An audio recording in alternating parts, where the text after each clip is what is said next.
Good evening. 7 o'clock. My name is Mike Warco. I'm the chair of the Board of Finance. I open this public hearing. The members of the Board of Finance who are seated here: James Sapsinos, Bill Kennedy, Jenny Emery, Kevin Hobson, and Al Wilkes online via Zoom. You'll hear tonight a few introductory comments from me. The rest of the presentation will be from the two board chairs, the first selectman and chairman of the Board of Ed, as well as from the fire chief, who is head of the Emergency Communications Project Committee. Welcome. We're glad for those who take the time to come out to the public hearing to hear the presentations. And when we get after the presentations, get to the public input, questions, and comment.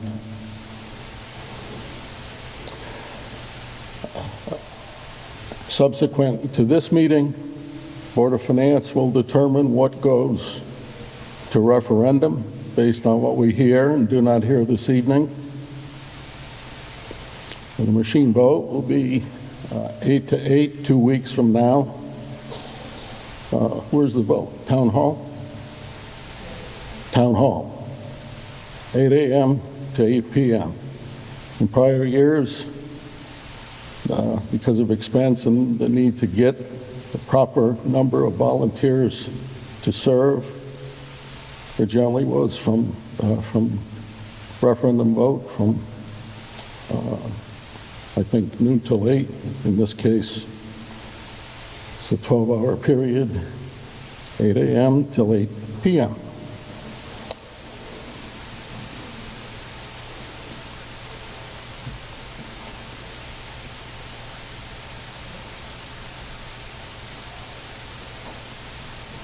There we go.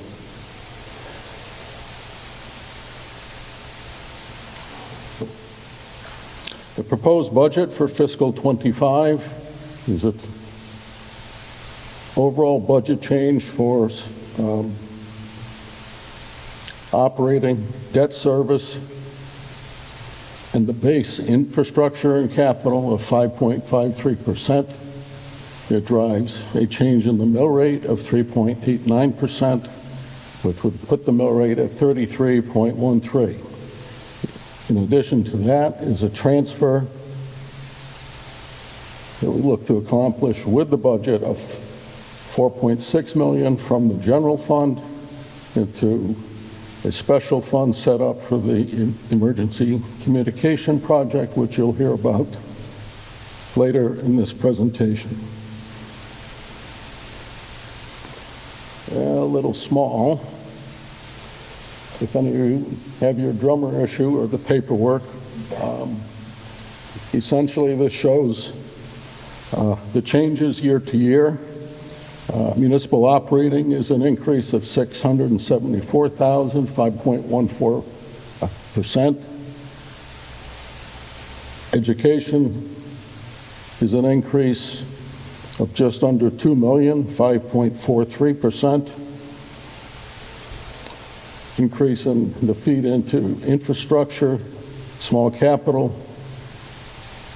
is a shift from $2,150,000 to $2,400,000, a $250,000 increase, and a slight change in debt service.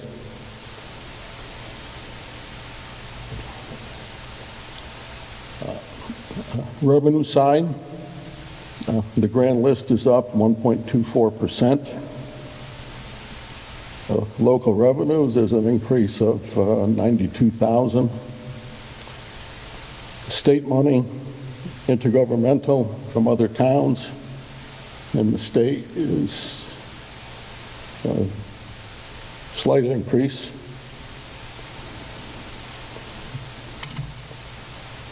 Let's look at that page.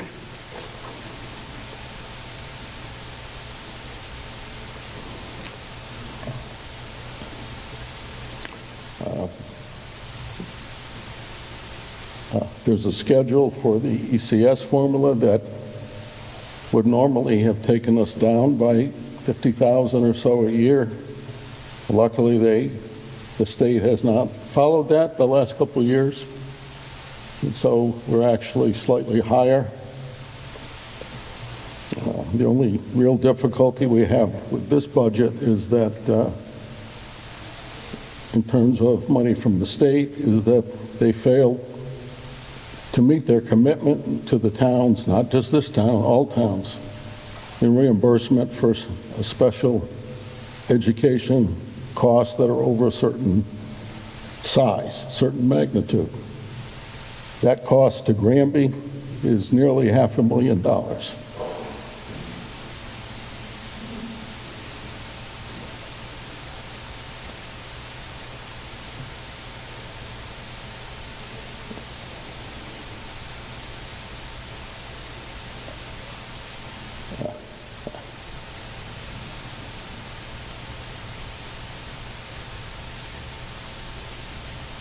Not yet, what can it do? Use of the general fund surplus.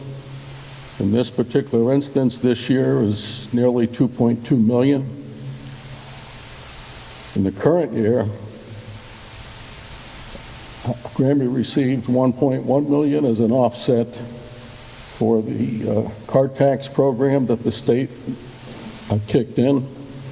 Because of reval, with our rate dropping from 39.98 down to the current 31.89, that 1.1 disappears. And so that's a big component of what's driving the use of the general fund in balancing the budget. The rest simply is to balance the equation and what we're looking at for the proposed expense on the municipal side as well as education.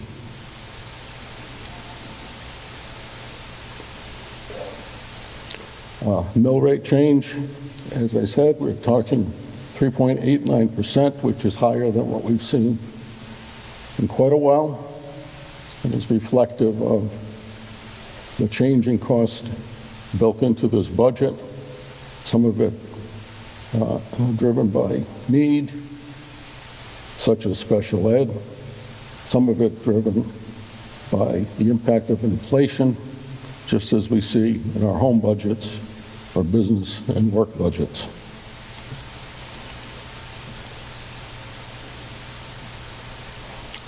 This sheet shows the calculation of the total taxes raised with the rate needed to get to that point at 33.13. A couple other slides here that, for those who are interested in the condition of the town, these are taken from a bonding presentation that was it's from a Board of Finance meeting last spring, and in this case, this shows the towns that all had, Granby included, AA plus ratings by Standard & Poor's. It shows also the state median of what's held as unassigned general fund balance as compared to the budget. State median was 14.8. That's not the median of this group. That's the state median across all 169 towns. And that roughly 15%, that's really the spot that you want to be to protect your bond rating.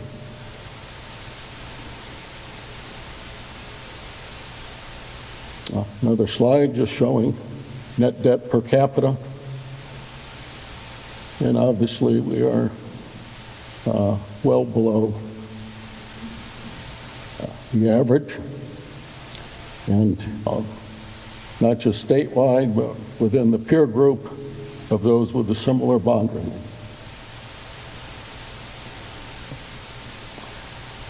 And this is an aggregation of the bonded debt, pension, and the OPEB liabilities.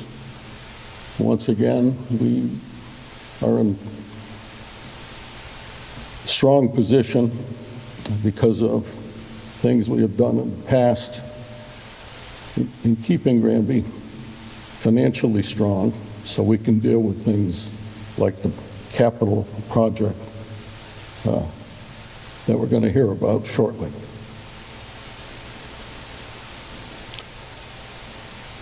With respect to that, the transfer within the budget does three things. One, it saves the cost of a separate referendum being held at some point.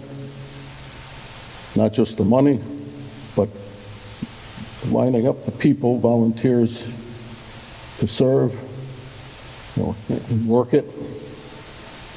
Eliminates the bonding issuance cost, a review by bonding attorney, the particular language they look to use, as well as the expenses with the professional outfits we have to deal with and go into bond. And lastly, the interest at a 4% rate. The interest on the 4.6 over 20 years would be close to 1.8 million. Current borrowing rates would be slightly less than the 4. Either way you look at it, you'd save $1.5 million by simply using the reserves that you have.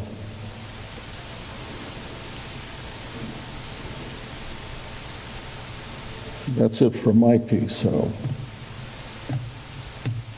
I'm going to call up Mark Fiorentino, our first selectman. He'll handle the first piece, and he will also lead into the discussion on the communication system. And at that point, we'll move on to the Board of Education presentation. Subsequent to that, questions and answers.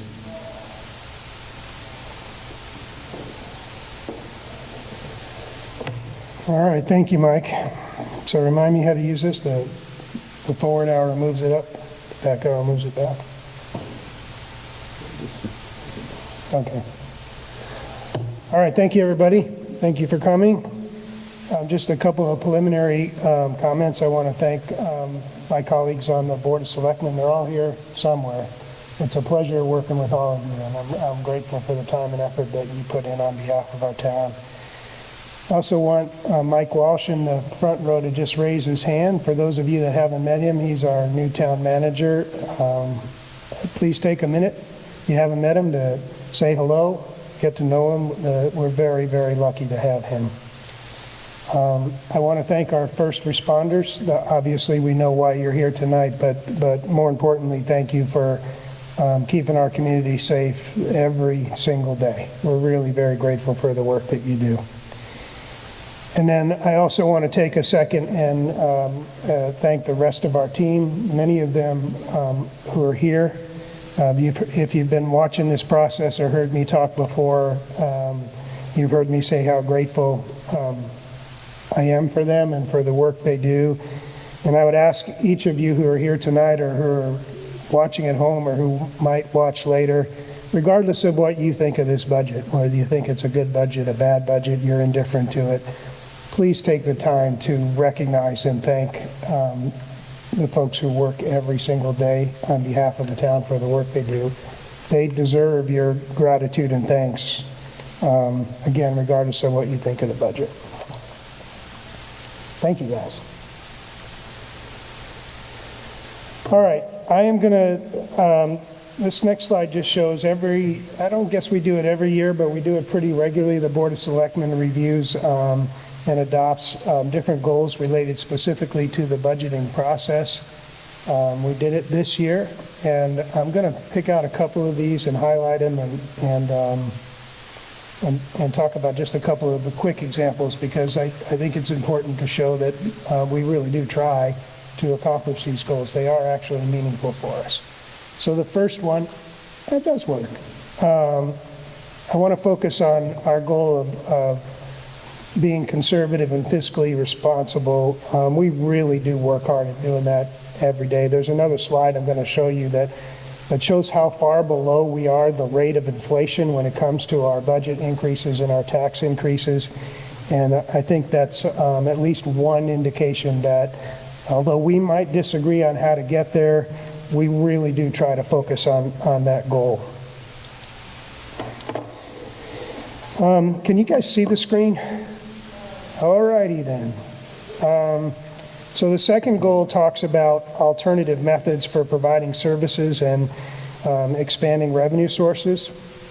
So I want to give you two very small examples. Both of them are relatively recent.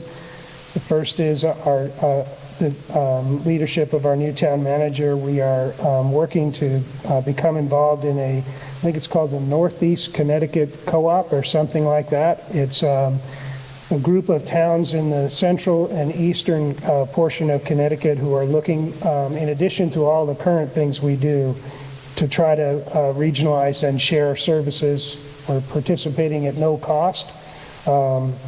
And so we are constantly looking for those kind of things to do.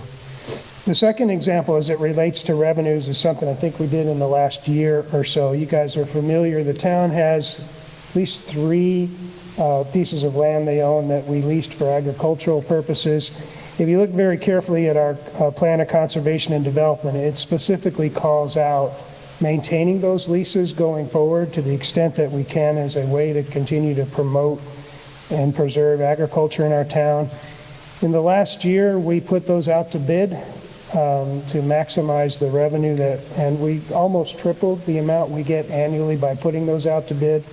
Not a significant amount of money, but we went from plus or minus $14,000 a year on the 3 leases to about $38,000 a year. And they're 5-year terms now, and the leases all include an automatic inflation kicker of 3%. So another example of the things that we are trying to do to achieve these goals. The next item talks about exploring methods for creating efficiency and reducing costs. Another, I guess, small example, and I hope they don't mind me calling them out, but just in this last year, we looked at the folks who work specifically in the town manager's office and asked them to redefine their roles a little bit because there was some overlap and tried to create some capacity for them. And I'm very grateful for Betsy, where are you? Helped me lead that effort. And we couldn't have done it without their willingness to do it, but just by redefining their roles, we found some additional capacity to help serve the community. The fourth goal talks about maintaining our town assets, but the second sentence says, examine the current process for developing the capital improvement program. 2 very significant things here. We did it differently this year. We asked our team to give us every single thing they thought they wanted or needed over the next 10 years and built them into the capital plan, even though they're not all going to remain in the capital plan. And even though we may not do all of them, it was very important that we start by getting all of our needs as we see them on one list. We also actually had a public meeting where we invited input on that list, and as we started to vet through it. If you look very carefully at this year's list, you'll see lots of stuff on there. Don't panic, there's plenty of opportunities to stay involved. We kept the stuff on the list, so it's on a list. That was a very important start for us. And if you want to focus on any portion of the capital plan in this year's budget, I suggest you look at this year, because there are certain things that we absolutely prioritize for this year.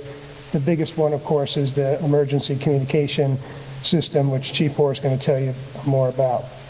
The second thing that we've done, we've been talking about doing for a while, but it takes a collective effort of Monica and the Board of Ed and Sherry and Mike. We are working on putting together now a joint plan, examining what the school district's capital needs are in terms of the maintenance of buildings. We're going to merge those 2 lists. So we're going to have one single list that as a community we can work through and vet. Which of those projects do we want to do? When do we want to do them? And how are we going to fund them? I said this in at least one meeting, it will take us doing what we do in Granby to get through that list. If you look carefully at it, especially when we add the school projects into it, we have aging infrastructure that we have to deal with. And we're going to all have to work together to figure out how to do it in the best way. I'm going to skip the 5th point, mostly because I don't understand it anyway. The 6th goal is to develop a multi-year plan to maintain an unassigned fund balance of 15%. Mike just talked about that. I know there's reasonable disagreement about that. We talk about it every year, and there are folks who say 15% is too high to maintain in your reserves. I believe everybody up here respects that. I just ask those who disagree to just respect why it's thoughtful at least, and respect the thought that goes into it. Really, there are probably 4 components of why we try to do that, in my words. The first is we're trying to hedge against unknowns and uncertainties. Luckily, we haven't had too many of those in the last few years, but it wasn't that long ago where we had COVID and rampant inflation. So it's good to have a reserve balance to be able to deal with that. We are absolutely trying to manage significant fluctuations in the mill rate. There's no question about it. We have the reserves. We can use those to try to keep the mill rate relatively constant. Again, you can disagree with whether that's a goal we should be pursuing, but understand that that's part of why we do it. As Mike talked about, the 15% absolutely helps us with our bond rating, which is very important. It's going to become increasingly more important in the near future as we have to borrow money to do some capital improvements. We can borrow at a lower rate than other communities because of our bond rating. There's a slide a little bit later on I can show you that reinforces that. And the final goal was to continually strive to improve and fund our communication strategies with residents and businesses. We've really worked hard on this. Again, I'll highlight maybe 3 or 4 things that we are doing. Don't get me wrong, there's always room for improvement, and we're always trying to do that. But we made substantial revisions to our website. I'm not in particular a website person, but the feedback we've got has generally been very positive. You guys know how websites go. They should be in constant change. You should always be looking at them. But the feedback that we've gotten is that it is substantially easier to navigate and find information than it was before. We've made a commitment to doing all of our meetings virtually by Zoom, especially the ones where there are operative boards, and I want to thank Mike and the Board of Finance for being willing to do that. That comes at a cost in order to run the Zoom meetings and to record them so that they can be uploaded. By the way, one of the things our website does now is you can, a day or 2 after any of the meetings that we recorded, you can do a direct link to GCTV to just go to our website and click. You don't have to try to figure out their website. We have made substantial efforts and improvements in our notification system, both in the quality of the notifications we sent out and the quantity. You'll see at the last slide, I will implore anybody who's watching or listening, if you are not signed up for the notification system, please, please, please sign up for it. It is the best way to get information about what's going on in the town, and we are actively using it. So if you're not signed up for it, you are missing a substantial amount of information that you might find useful. And then the last thing that doesn't necessarily come with any significant cost is we've made a concerted effort to do more open houses, more workshops, more public hearings. We're doing them on subjects that we're not required to do, but we are doing the best we can to try to do a better job of distributing information to you all and getting your input back. All right. I'll get to the part you guys really care about. So we won't spend a lot of time on this because there's some more details in the upcoming slides. This is just a summary. The percentage change in the operating budget is a little over 5%. That's a little below the Board of Finance's guidelines. Debt service is up a little. The capital is up. There's, besides the emergency communication system, you'll see that where there are certain areas where we are suggesting that we increase our investments now to help us build the capacity to do some of these capital projects that are coming up. The most important thing about the capital budget is that part right on the bottom, which Chief Orr is going to tell you more about.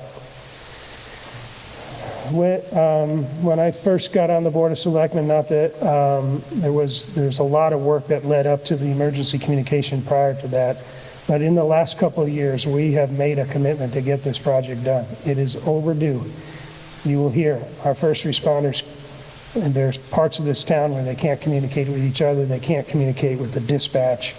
They're working on equipment, electronic equipment that in some cases is more than 30 years old. It's not and was not an easy project to get your hands around. There are a lot of moving parts, a lot of different things that had to be done to get us to this point. But a lot of hard work has gone into that, and we're committed to funding it. And we're going to fund it in a way that's consistent with what we've said in the last couple budget meetings. So I've stood here and told you guys that actually our current fund balance is above 15%. It's approaching 20%, I think. But that was intentional. It was so that we could commit and pay for this communication system that needs to be done. All right, this one I'll spend just, this one I hope you can see, right? Can you guys see those numbers? All right. So this just breaks down the 5.14% increase into some of the general categories, very generalized. The first two on the top, if you will, are sort of the non-discretionary. Those are our contractual obligations, mostly to our employees and relating to their salaries and benefits, but there are other contractual things in there that we just have to pay for. That's roughly half the increase. So it's not exactly, but it's roughly half the increase. And then the bottom three lines show where, again, I'm putting air quotes around it, where the discretionary is. If you've been following the process, you've heard me talk about this. There are three focus areas here. One is IT. That's not new. We've been talking about it for the last 3 years. We've made significant investments in our IT infrastructure, and we are starting to make investments in its management and operations now, related to software and the building of our team to be able to handle it. You can ask us to cut lots of stuff, but don't ask us to cut the IT stuff. It's critical in today's day and age for security and lots of other reasons. The other two main focus areas are here are in our Human Resources Department. For those of you who don't know, we only have a part-time Human Resource Director. She only works 20 hours a week. In today's day and age with federal regulations and state regulations and the training we're required to do, we should be doing, it's not enough. And this is a good long-term investment for the future, because for those of you that have run businesses, you know you don't avoid the HR functions. You do them, or if you don't do them, you pay dearly. And so what's happening now is many of the human resource functions are being passed down to the other team members, the other department heads. They're certainly capable of doing it, but it's not an efficient way to do it. They're not trained to do it, and we don't want them doing it. We want them focusing on providing the services we ask them to provide, finding the grants that we know are out there, not onboarding employees and answering benefit questions and those kind of things. So, and then the other priority in here is to get our public works staff back to its staffing level of 2010. So this would fund an additional full-time position in the public works. In fact, most of the additional dollars are in that employee. The majority of them are. I think that's important. It's intuitive, if not obvious, that since 2010, the public works responsibilities and workload has only increased. We have more roads, we have more things to do. We've substantially increased the programming in our Park and Recs department, and although a lot of that programming is paid for by user fees, it's our Parks and Rec team it's our Public Works team that maintains the buildings and the grounds and the fields. And so They have substantially more work than they did in 2010, and this just gets them back to the 2010 level.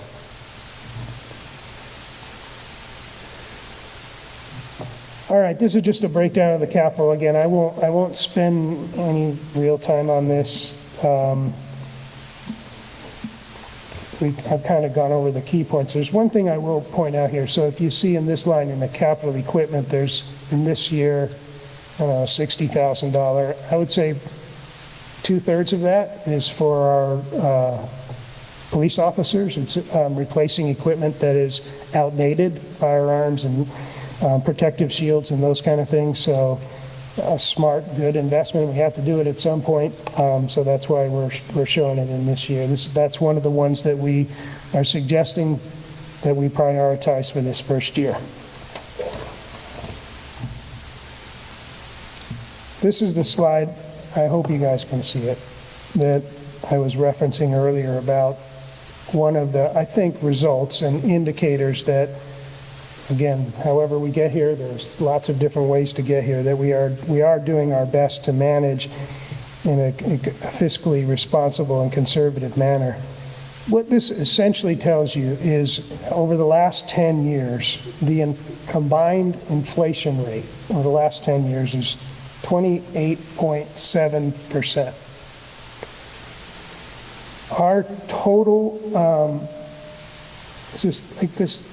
Is that the mill rate? Yeah. Our total mill rate increases over that period of time have only been 16%. And our total budget, operating budget increases have only been 22%. So we're on average a percentage point a year below the inflation rate. I just ask you to think about that for a second, because I think that is self-explanatory. So when we suggest new priorities like we did this year, we are by definition taking other items in the budget. We literally go through the budget line by line, by the way. For those of you that don't participate in the budget workshops, I hope you will next year. We keep them flat where we can keep them flat. We cut them where we can cut them. We eliminate them where we can cut them in order to continue to provide the things we have to provide, and then to get to the point where we can suggest some new priorities for you. We absolutely could not do that if we could not achieve this if we weren't doing what I just said. So we every year look to, which is our job when we propose budgets to the voters, no question about it. Look, where can we save here to make sure that we can pay for these things over here that we have to or want to do.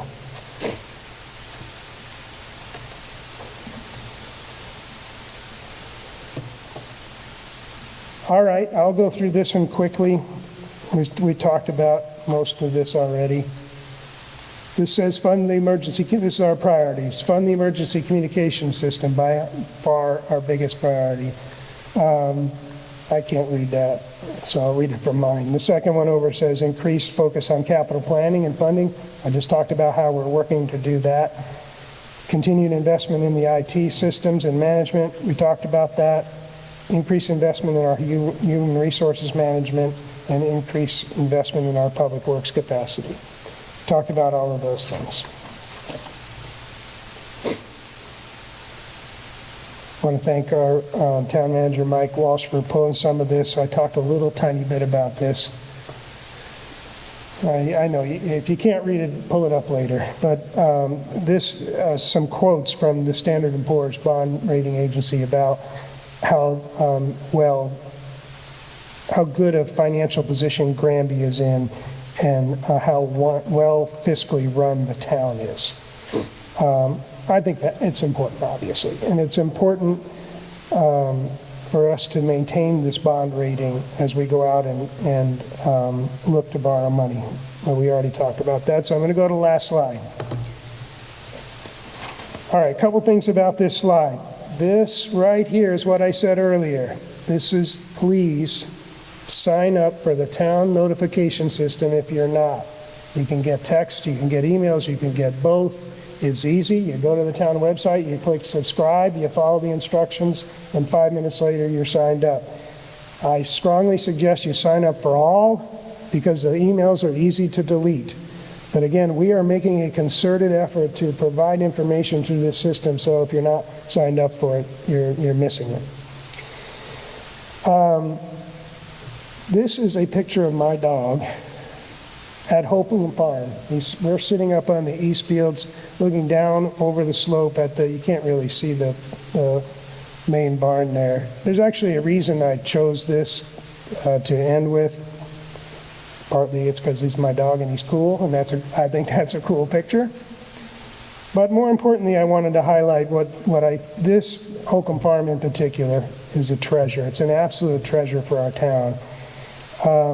And we couldn't do it without partnerships with a number of different people and organizations and everybody working together.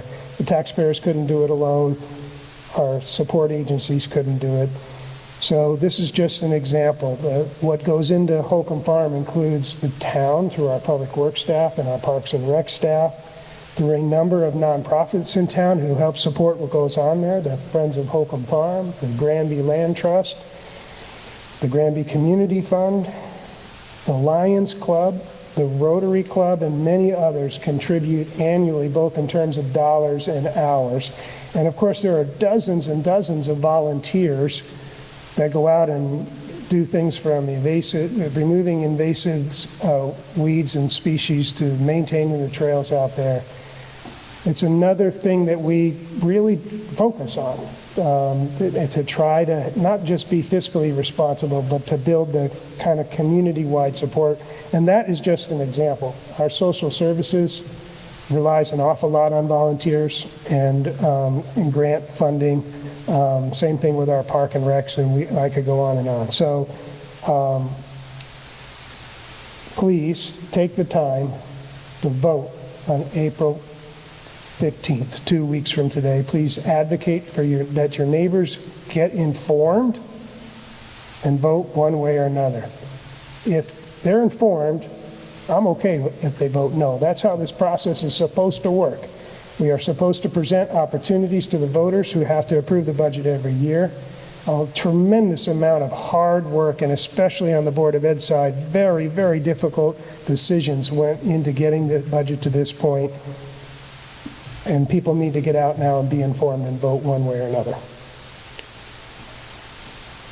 Mike's not here, so I guess I can. Well, you want me to take questions now, or you want me to wait? I'm sorry. Yep. He says questions later, and I want to take a minute and introduce Chief Orr, who's going to spend a few minutes detailing the emergency communication project for you. Thank you, everybody.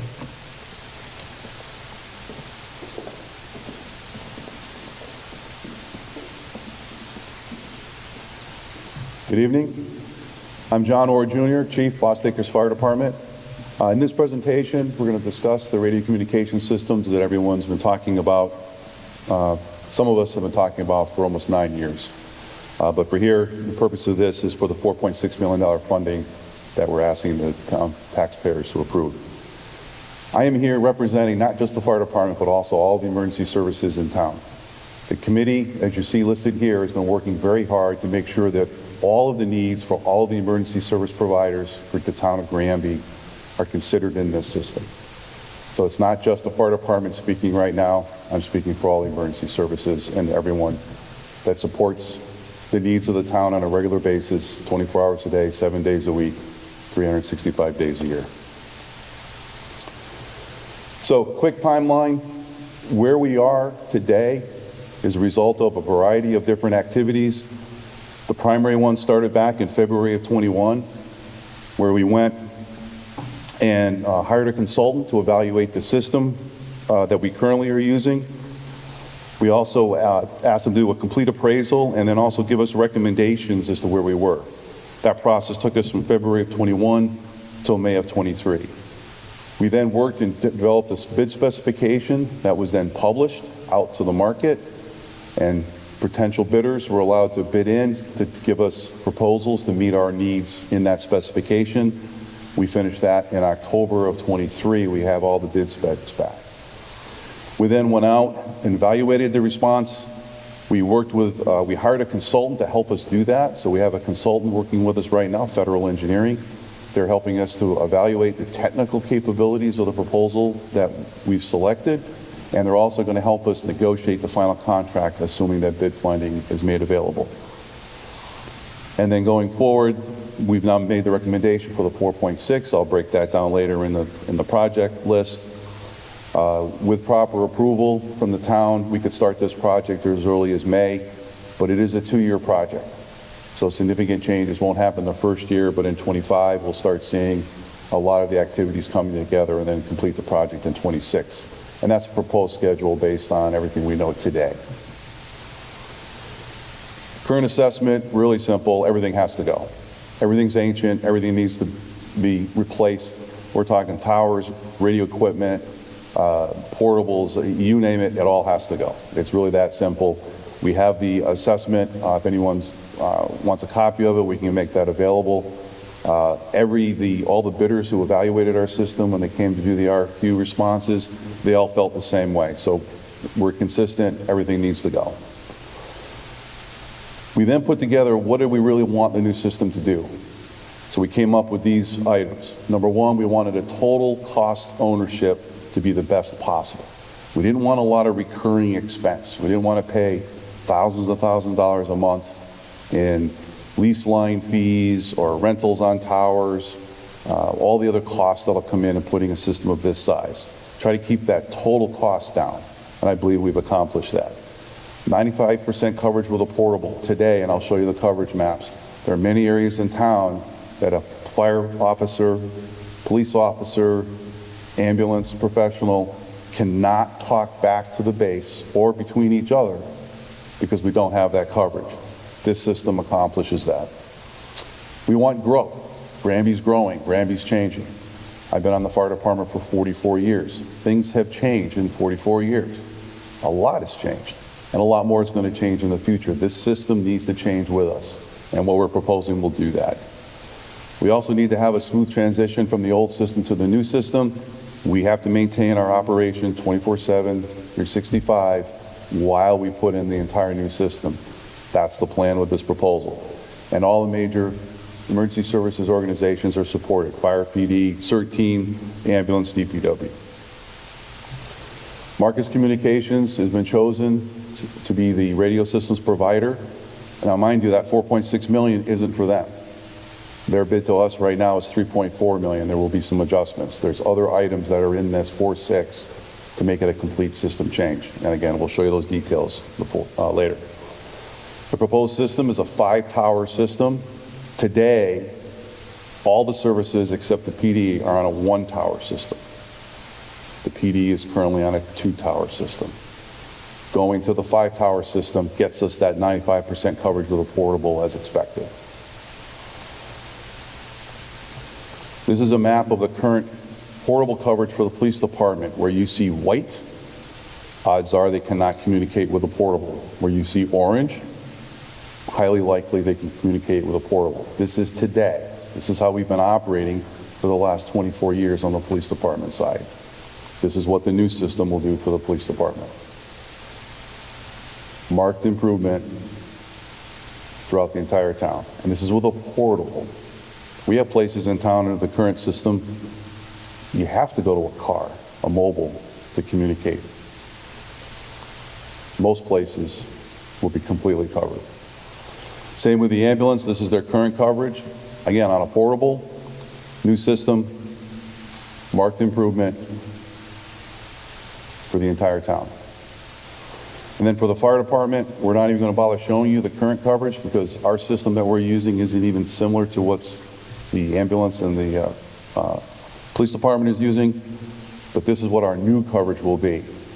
This is a capability that we don't have today, and we've never had. So this will give us that great coverage that we need for the safety of our operation and be able to perform the activities that we need to support you. This is a complete system. So it's replacing equipment, it's getting rid of the old, it's demoing the old sites, it's installing equipment, all the labor to do the installation, all the licensing fees, all the paperwork that goes behind it. Engineering analysis, project management is in this, right? We're hiring a full-time project management, like clerk of the works for any of the typical DPW projects or major building construction projects that we've done in town. We're hiring one for this program. The project includes 3-year warranty, so the first 3 years are paid for, part of this budget and part of this ask for funding. But we will, in years 4 through 7, we're going to have to come up with recurring funding, and we have those numbers, $60,000, $70,000 a year to support the system in years 4 through 7. And again, I can go through the details during the question and answer session, any questions anyone has, but this is a complete project, turnkey, 100% project. The $4.6 million is the first 2 years, 24 and 25, listing all the items on the left side, the Marcus proposal, dispatch area all the details are there. Some of the items we're still going out for bid, so that's why you see some, generally round numbers. So we're still working on it. For example, the dispatch area modifications, we estimated $50,000. We just got a bid back that comes in just under that, so we're in good shape. So overall, we feel very comfortable with the 4.6. This includes $365,000 of contingency monies for the work that we have to do to put this equipment onto the towers. Every one of those towers has to have what's called an engineering analysis. Until we tell the engineers exactly what we're going to put on those towers, they can't do the analysis to ensure the towers are adequate. So there's risk here until those analyses are complete that they may or may not be adequate. Especially if they're not adequate, then we're going to have to look at other options. So that's what this contingency money is for. It's not there because we think we have to go spend it. It's think we just don't know. There's things that we're not available, that we're not sure of yet. We don't know what we don't know. So we're making sure that all the consultants advise us to have this amount of money fits for this size project. Things happen, so they need it.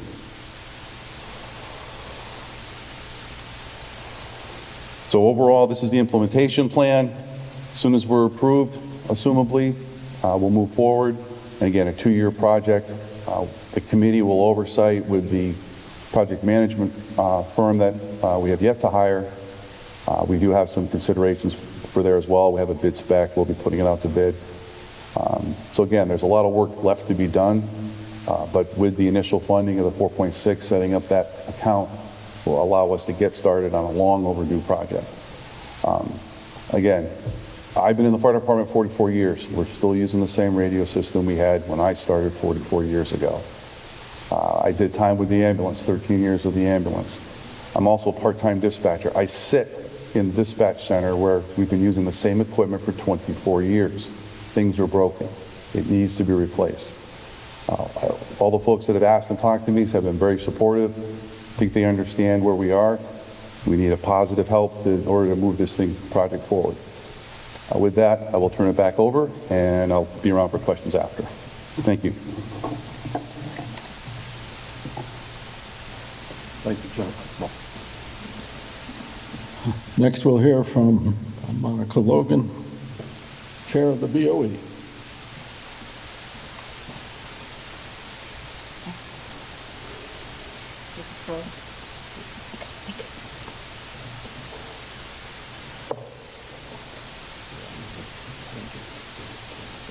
Okay. Perfect. Thank you. While we're waiting for the presentation to come up here, I just want to say it's a tough presentation to follow. I feel dramatically underdressed and very short. So I just want to say many thanks to Chief Orr and all of our first responders. Thank you for your service and your commitment to Granby. It is gratefully appreciated. Thank you for this opportunity to present the Board of Education budget for 2025.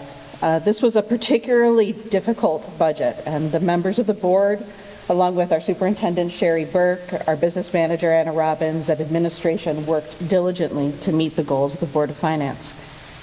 When the Board of Education originally presented this nothing but the basics budget, the Board of Education sought a 6.43% increase.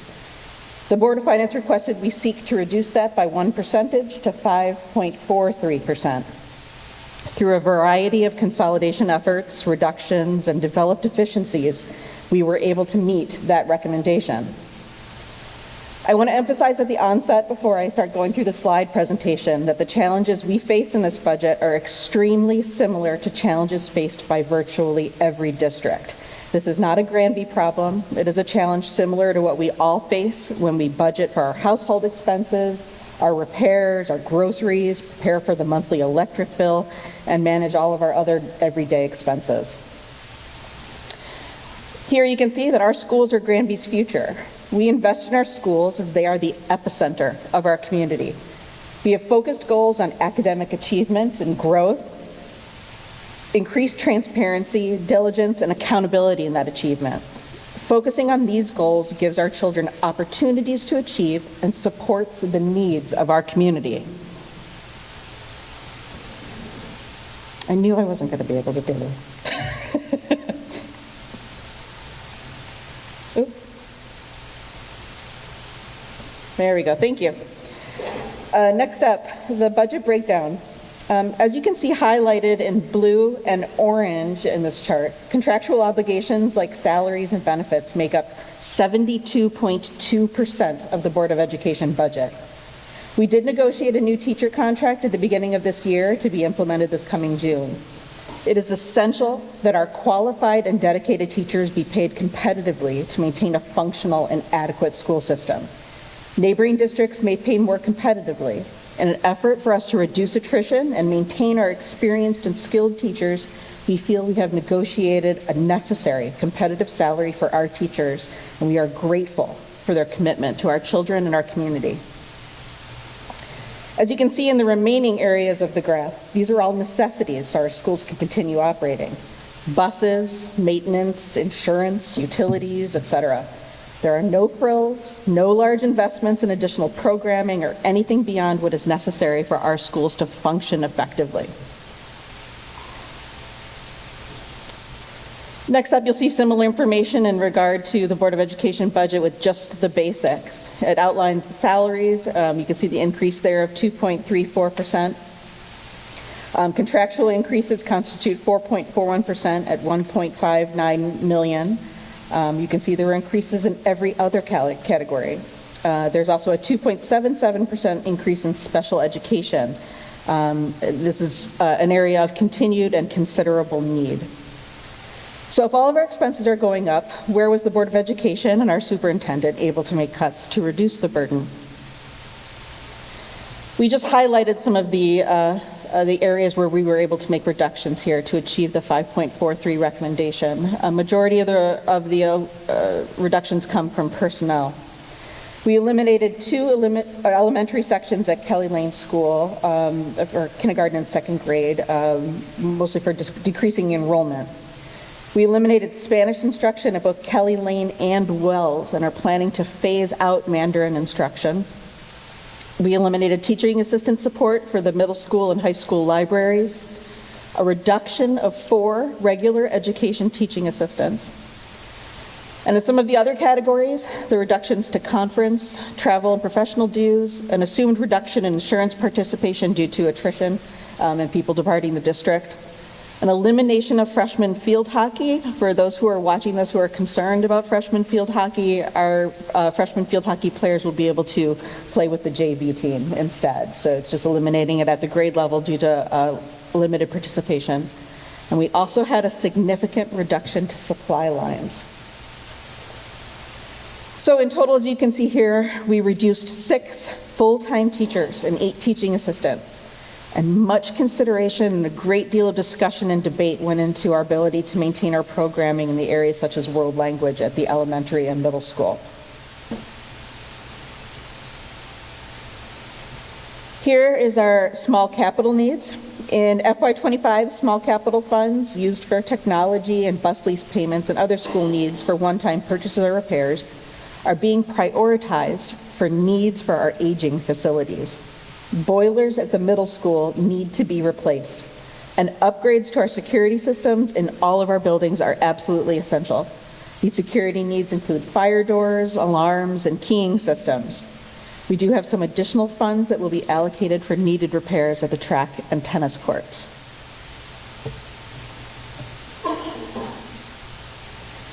The Quality and Diversity Fund, or what we call you hear us refer to as the Q&D Fund. The Q&D Fund provides us with money that can be used in a flexible manner to support all Granby Public School students with funding from the Open Choice program. It includes magnet and vocational school tuition, social workers, one-to-one computing, school-based tutors for academic support. We recently upgraded from a math tutor to an intervention specialist at middle school math for next year, as well as 8 student enrichment clubs.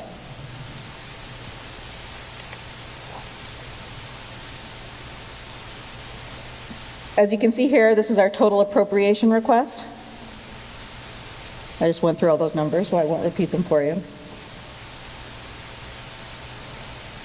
This is a nothing but the basics budget for us. It focuses on our contractual obligations and special education costs. It's our current special education needs only for what we know will be incurred, as opposed to projecting or preparing for possible costs.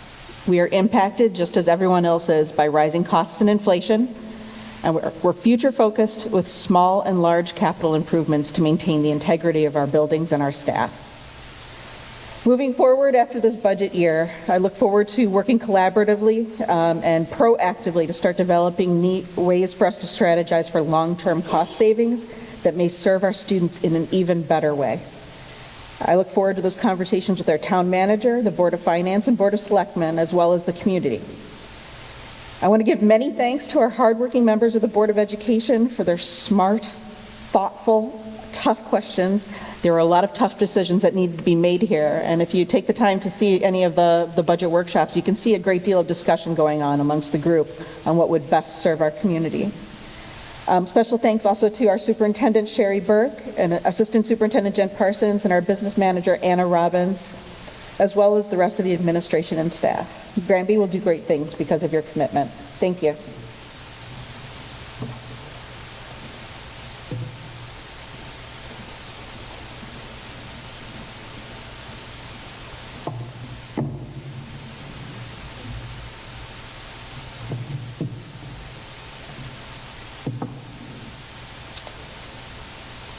Thank you, Monica. So, presentation's over. The next phase of this meeting is to open it up for public comment and questions. I would ask that anyone who wishes to make comment or ask a question, please come forward. Introduce yourself, name and address in town here, and limit yourself to 3 minutes. And with that, I'll open it up to the public.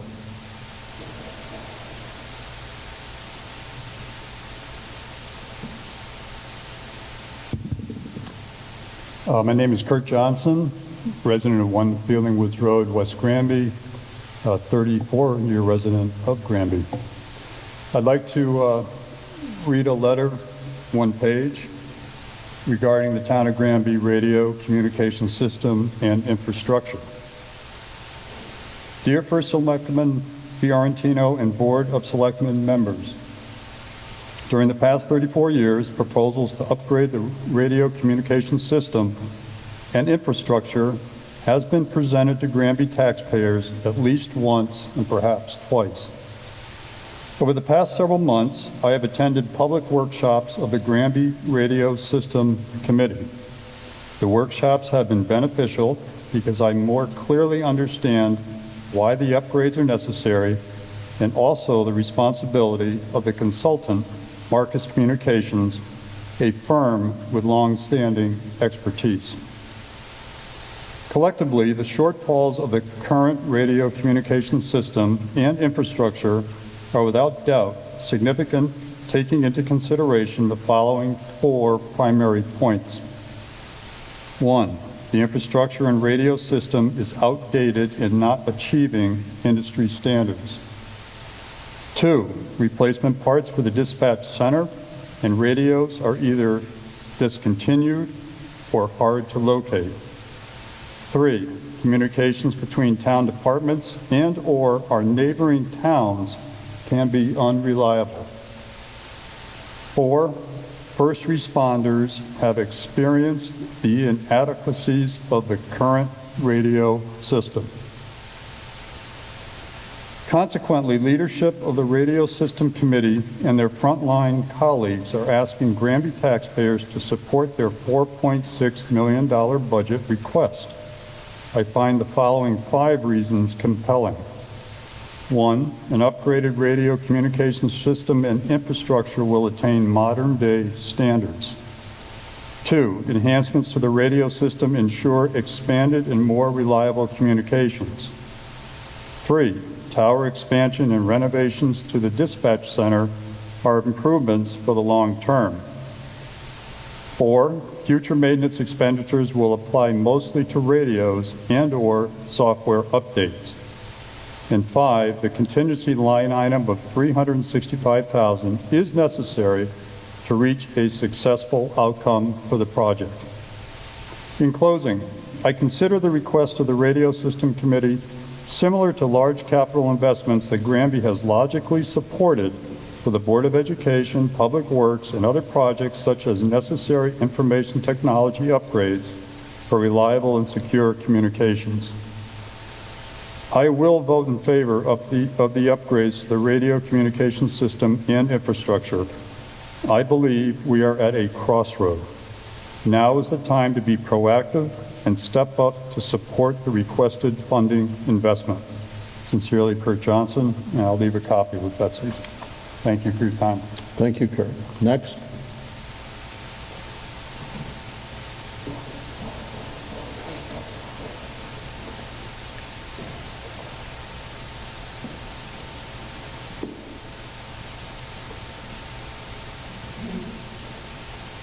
My name is Susan Regan, 62 Hungary Road in Granby. For those here tonight, my husband Bill and I have been very supportive to the BOE during our 23 years in Granby. But the current direction and timbre of this department, we don't believe serving its constitutionists, if you will, which are the taxpayers of this town. We realize how important and appropriate budget allocation is desired by parents, but sensible and constructive expenditure is absolutely necessary to keep our mill rate affordable. It appears that their bent is to hide behind the directives of the Connecticut State BOE Commissioner. If I were governor, I would work toward closing down the BOE Administrative Department in Hartford. So, first and foremost, we want to acknowledge the acumen, professionalism, and unflaunting dedication to the BOE Department by Anna Robbins. We are so fortunate to have her expertise. However, we are not impressed with the rest of the BOE team. The stated commentary by Superintendent Burke has been a directive to let kindness ripple and improving the student learning and achievement and 2, community engagement. This should be the mission statement, to rationalize the cost per student to do so, and to continue to prove the mission has been met on a month-by-month report, not a year later. Being civil and considerate can be taught at home. It is a derogatory comment to say that the general public is not doing so. The BOE needs to look in the mirror. Speaking of home, homeschooling, given parents' national and Connecticut statewide concerns with public school, has significantly increased. See our Connecticut Valley View show segment with Robert Bortons, CEO of Classical Conversations. Did we really need an HR coordinator? What are her responsibilities and the cost associated with her? Where is the BOE cutting a cost to add her and legitimately prove the need? Our Granby teachers continue to demand raises every year based on their contract. Since we need to raise math and English grades, they should produce this objective and the other way around with a diminishing student population, because our homeschooling or alternate options such as CREC, teachers to students ratio, has reduced. Which brings us to why the need for a new position in the Granby Memorial Middle School for a certified math interventionist. Are we saying that we cannot find internally the talent to do so? Or are we not hiring the right teachers purposefully? They are eliminating a math tutor. What is the trade-off in costs, contract terms, salary benefits, annual raises, health insurance, etc.? Did we really need to add a director of pupil services appointment? A consideration for a center of excellence proposal would not only increase revenue, but also reduce costs for special ed transportation, reduce institutional charges, and improve results. The BOE budget is the largest segment of our town budget, but it does not mean that it should be the unilateral hand on the tiller. We believe that the BO needs to go back and trim the sails some more.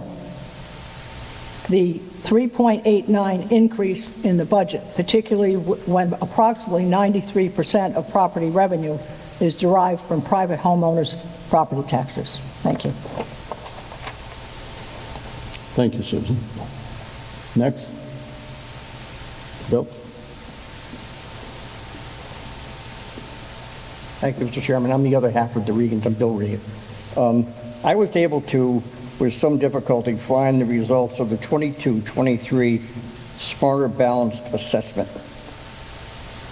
Overall, in the town of Granby, the proficiency either exceeded or met of English and English language arts is 65%. Math is 53%. I find those numbers to be absolutely terrible considering they teach to the test. I think people ought to take a look at where those numbers are, where our kids are going to be once they get out of school, and how this is going to affect them. The numbers are abysmal, and as an aside, Common Core has ruined education. Thank you.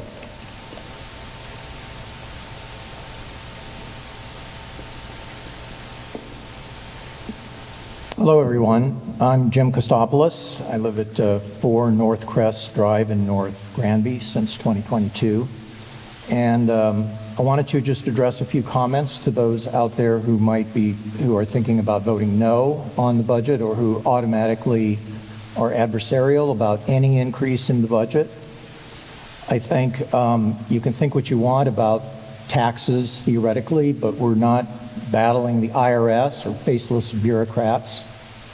The committees and the boards who have been working on this budget, every single person involved is an honest citizen of our community, and it's been a completely transparent and participative process, and they deserve our respect and gratitude.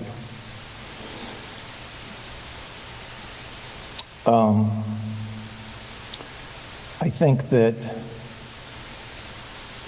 in this country, we fund K through 12 education locally, and it's our responsibility to ensure that good teachers are paid and retained, and that our schools are safe and secure, and that boilers that need to be replaced are replaced when they need to be replaced. And this budget addresses all of those items. And our emergency communication services is 30 years old for fire and first responders and police, and needs to be replaced. It's unreliable. And the committee has diligently gone through multiple bids and carefully determined not only initial costs, but ongoing costs to save money for our community over time. And it's an important process. And I think that, if we don't have good schools, and if we don't have emergency services that work when we need them, then families who are thinking about moving to Granby may think twice. And when that happens, that will begin to erode our home values. And that's a downward spiral that is hard to reverse. I don't think that the Granby budget has seen an increase for years. And now, and including the COVID years, and now the need has increased, costs have increased, and it's time for us to step up.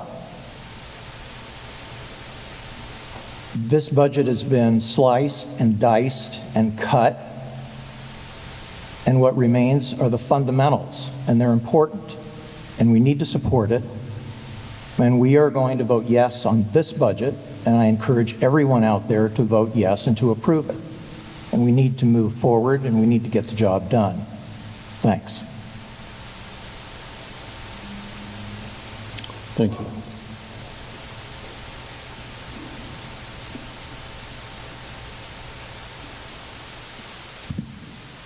Hi, Meg Bailey, 20 Oak Ridge Drive. And first of all, thank you for the work all of you put into this. It seems like a very reasonable budget to me, and I'm glad that you all took the time to help everyone understand it in the various participatory ways that you did. I'm just going to speak personally, wearing my parent hat, which is that we moved here in part because of the schools. My husband was matched randomly at Bay State in Springfield for a residency, and we researched everywhere we could possibly live within about 30 minutes. And we chose Granby for the nature, the schools, the community, the things we see right here tonight, the honesty, the people that come together and want better and keep working really hard. And a year later, our best friends did the same thing. They visited here and they said, your kids are so happy in school. I mean, their teachers care so deeply. And I think that there's nothing not to support here, in my opinion. Thank you for all the work that you do every single day, not just tonight.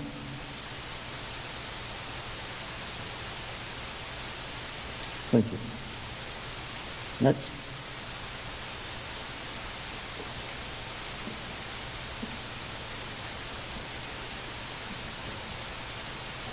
Tony King, 80 Donahue Road. I rise in favor of the proposed budget, but I do have a couple of questions. Mike, just so I'm clear, because I'm not a mathematician, I just want to make sure that I understand this, and for the benefit of everybody, that my taxes will go up 3.89%. Is that correct? That is correct. Okay, thank you. Number two, regarding the communications contract, maybe for Chief Orr, does this system, this contract, does it have guardrail provisions? I'm from corporate. I'm familiar with enterprise software and the nightmare that it can create. So, subset questions. Are there provisions for employee and user training? I know these towers, I think they're shared, right, with commercial outfits and antennae. I'll share you my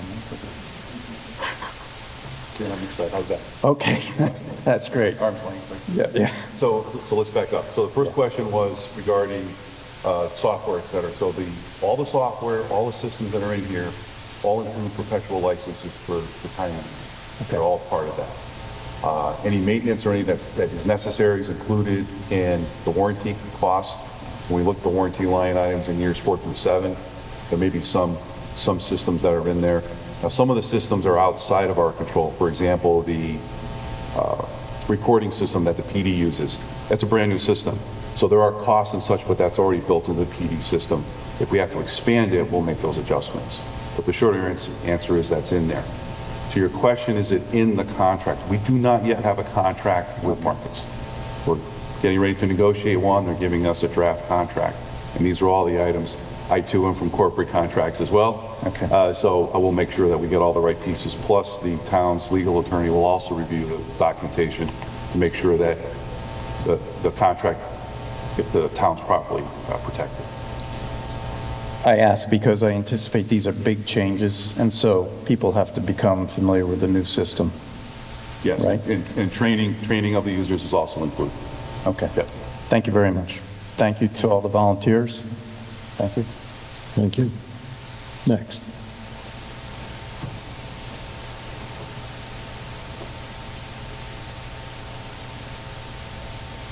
Anyone else from the floor?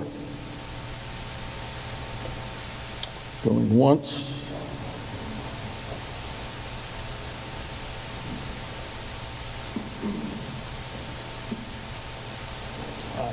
Tim Weber, resident of 98 Peterson Road, also serve as the Assistant Chief of the Lost Acres Fire Department. I just wanted to take a moment to thank Chief Orr and the Radio Committee, and as well as the First Selectman, the Board of Finance, actually the entire Board of Selectmen, for their continued support of this system. Chief Orr and the committee has done a fantastic job of putting this together. I don't really need to get into the details because I think that we've gotten that all through, but from our standpoint, it's a matter of safety. The radio systems are one of the three most important pieces of technology that our firefighters use to keep themselves safe.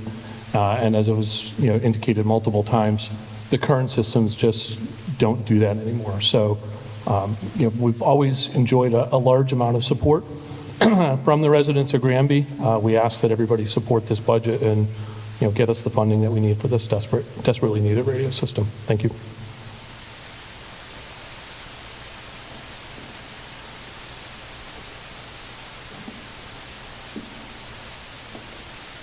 Hi, good evening, everyone. My name is Dave Demchak, 22 Silky Heights.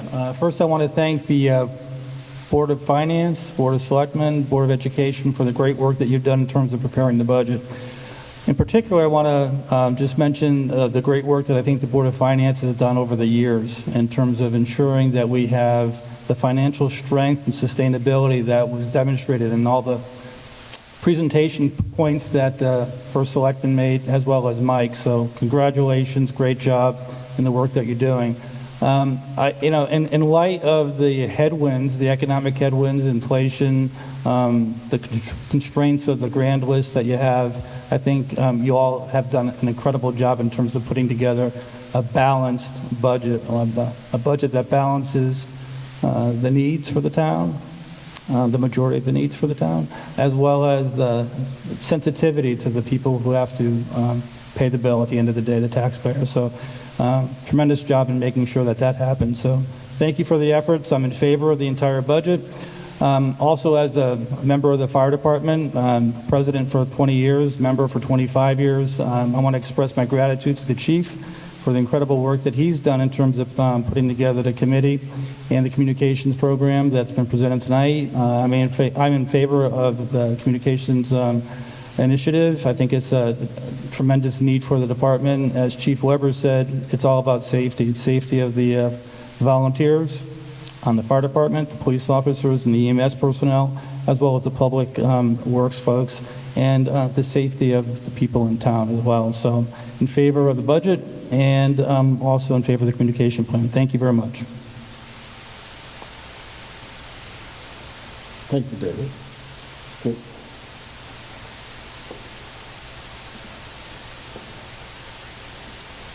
John Spatcher of 22 Roundhill Road. So maybe clarification that, and correct me if I'm wrong, but the communication system that we're talking about is not a budget item that's going to increase taxes. It's coming out of our surplus. Is that correct? So I don't know if that's made clear. And is this going to be a separate line item vote? Just for the communication system? No, it's built into the budget, just as a couple of years ago, the transfer with OPEB was done with the budget. So it's approval of the budget, which will include the 4.6 transfer. Okay. And as long as the residents understand that it's really not increasing, that 3.8% increase that you talked about, Mike, does not include this. Obviously, it would be a lot higher if it were a line item budget. And I see nodding. So I just want to make that point clear because I'm not sure that all the folks in the audience really understand that that item is a pull-out of surplus of our equity, if you will. Yep.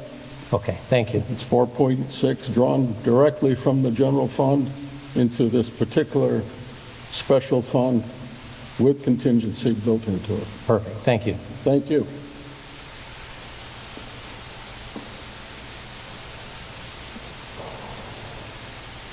Good evening, Catherine Coop, 13 Stratton Road, Chief of Granby Ambulance Association for 26 years.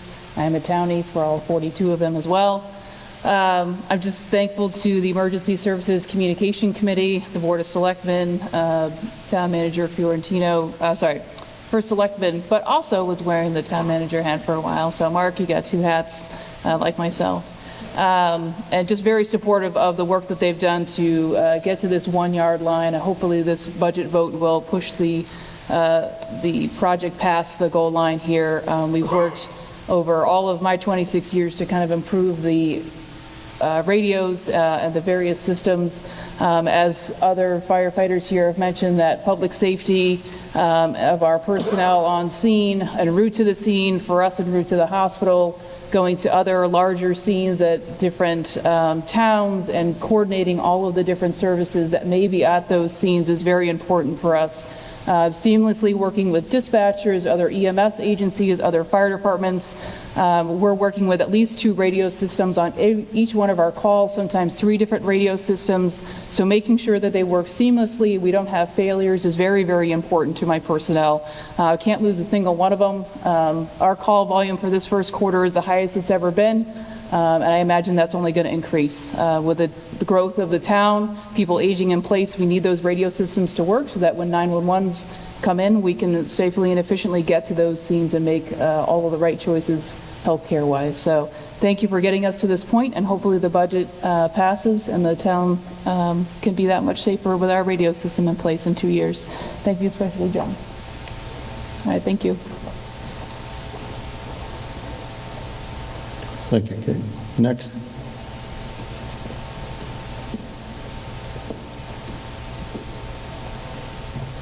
Hi, Sarah Estes. I live at 8 Dara Lane in North Granby. So I just want to voice my support for the budget. I think it is well thought out, and appreciate everyone's work. Also, pretty sure my house falls outside of the orange service area for the communication system, so for sure in favor of that. And I have a son in first grade who loves school, has wonderful teachers who inspire him to learn. And I just think that keeping our school system really strong is good for the town, makes our town stronger. We moved 20 minutes up the road from a neighboring town 7 years ago, in part for the school systems and for this great town. And I just think that when it comes to taxes, the money that we pay is supporting the town that we live in. This is a great town. We all contribute to that town. It's a big part of what makes everything work. So thank you very much.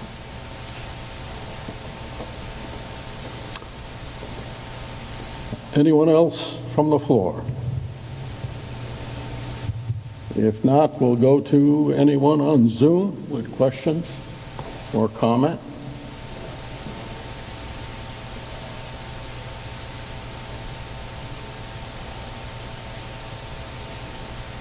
Is that just 5 people on Zoom? If anyone online wishes to speak, please raise your hand now. We'll give you about 10 more seconds.